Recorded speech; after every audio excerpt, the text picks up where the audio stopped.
Hi guys, আমি তপতি রান্নাঘরে আপনাদের সবাইকে স্বাগত। আজকে আপনাদের বানিয়ে দেখাবো আলু দিয়ে কই মাছের ঝোল। এইভাবে একবার রেসিপিটি বানিয়ে দেখুন, খুবই টেস্টি হয়। চলুন রেসিপিটি দেখে নিন। এই যে এখানে কই মাছ নিয়ে নিয়েছি, একটু হলুদ গুঁড়ো দিয়ে দেব, একটু নুন দিয়ে দেব। এবার হলুদ আর নুনটাকে ভালো করে মাছগুলোর গায়ে মাখিয়ে নেব। মাছগুলোর গায়ে ভালো করে নুন হলুদ মাখানো হয়ে গেছে। এবার মাছগুলোকে ভেজে নেব। গ্যাসটা অন করে নেব। গ্যাসে একটা কড়াই নিয়ে নেব। কড়াইয়ের মধ্যে পরিমাণ মতো সর্ষের তেল দিয়ে নেব। তেলটাকে কড়াইয়ের চারিদিকে ভালো করে লাগিয়ে নেব।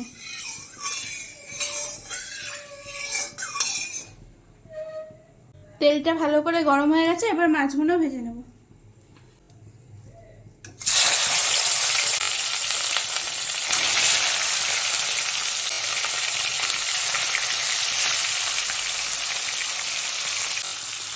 মাছগুলোকে লাল লাল করে ভেজে নেব 2-3 মিনিটের জন্য। মাছগুলো এক সাইড ভালো করে ভাজা গেছে। এবার উল্টে নেব।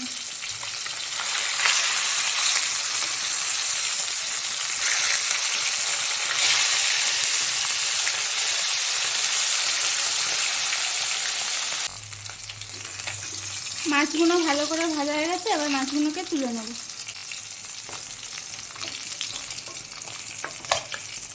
এইভাবে আর সব মাছগুলোকে ভেজে নেব।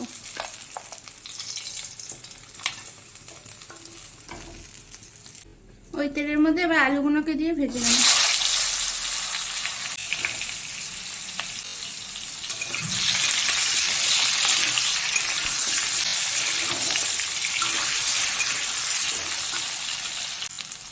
একটু নুন দিয়ে দেবো আর সামান্য একটু হলুদ দিয়ে আলুগুলোকে ভেজে নেব।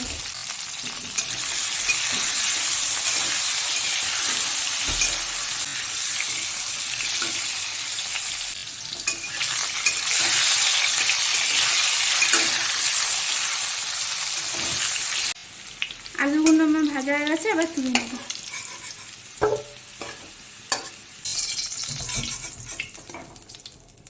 একটু গোটা জিরে দিয়ে দেবো আর একটু চিনি দিয়ে দেবো, যাতে তরকারির কালারটা ভালো আসে। ফোড়নটা ভাজা ভাজা হয়ে গেছে।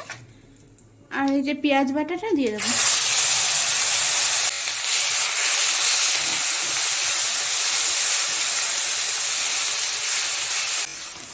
পেঁয়াজটাকে একটুখানি ভেজে নেবো, ততক্ষণ না পেঁয়াজের কালারটা একটু চেঞ্জ হয়ে যাবে।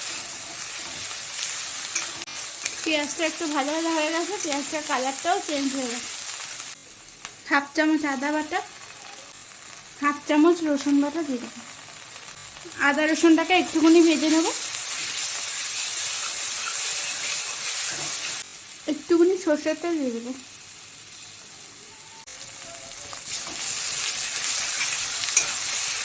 আদা রসুনটাকে একটু ভালো করে ভেজে নেবো, যতক্ষণ না আদা রসুনের থেকে কাঁচা গন্ধটা চলে যাবে। আদা রসুনটা ভালো করে ভাজা হয়ে গেছে। আদা রসুন থেকে কাঁচা গন্ধটাও চলে গেছে। একটা টমেটো ছোট ছোট করে কেটে রেখেছিলাম, ওটা দিয়ে দেবো। দিয়ে আর একটু ভেজে নেব।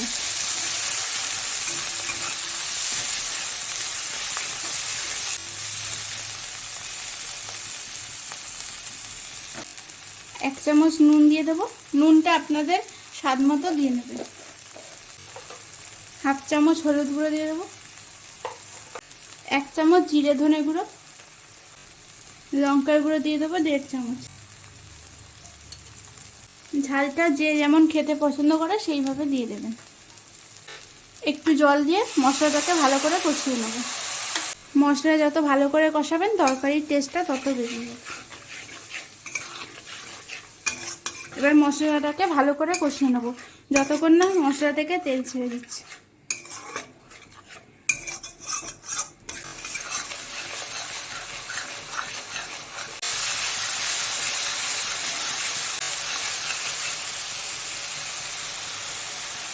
দেখুন মশলা দিয়ে তেল ছেড়ে দিয়েছে, মানে আমার মশলাটা ভালো করে কষানো হয়ে গেছে।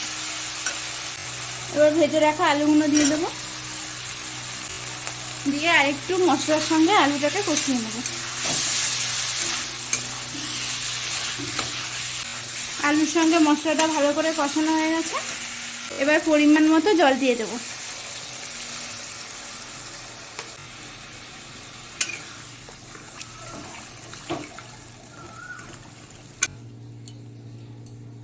ঢাকা দিয়ে 2 মিনিটের জন্য ঝোলটাকে ফুটিয়ে নেব। 2 মিনিট পর ঢাকাটা খুলে নেব। এখন ঝোলটা ফুটে গেছে,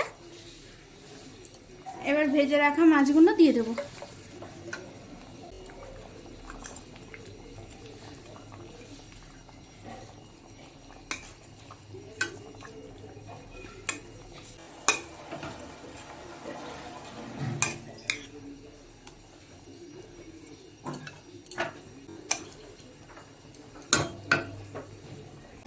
গ্যাসের ফ্লেমটাকে মিডিয়াম ফ্লেমে দিয়ে ঢাকা দিয়ে আর 3 মিনিট রান্না করে নেব।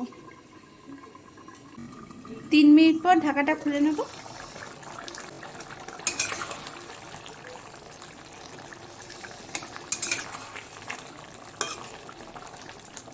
দেখুন আমার আলু দিয়ে কই মাছের ঝাল একদম রেডি হয়ে গেছে, এবার এটাকে নামিয়ে নেব।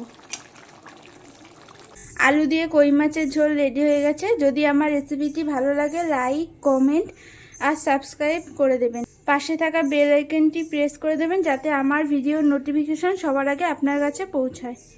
ফিরে আসছি নতুন রেসিপি নিয়ে।